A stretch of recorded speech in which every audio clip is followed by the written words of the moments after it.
Des dizaines d'années qu'il arpente les lieux, Olivier Deroy, secrétaire du Royal 4, c'est un peu l'âme de cette salle de sport. Alors forcément, quand on lui annonce qu'il va falloir quitter le Palais du Midi pour cause de travaux, il accepte, mais vraiment à contre-cœur. Ah oui, tout à fait, par rapport au tissu, à l'environnement. Les parents sont un réservoir pour les commerçants, pour l'ORECA. Tout ça, de l'autre côté, il n'y a pas.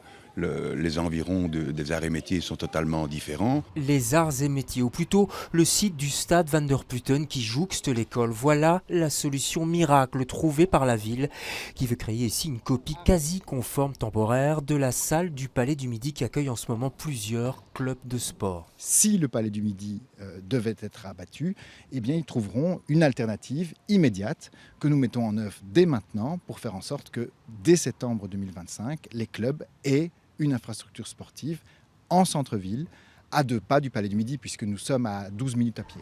Même temps de déplacement ou à peu près pour les petites salles du Palais du Midi qui accueillent boxeurs, karatékas et autres judokas. C'est ici qu'ils viendront transpirer dans les étages de ce bâtiment de la rue des Poissonniers, loué par la ville. En tout, cette petite opération va coûter la bagatelle de 25 millions d'euros à charge de la STIB. Allez, retour dans cette magnifique salle du Palais du Midi avant qu'elle ne soit démolie dans un an, juste pour le plaisir de filmer ce plan de rideau qui se baisse comme au théâtre quand le spectacle est terminé.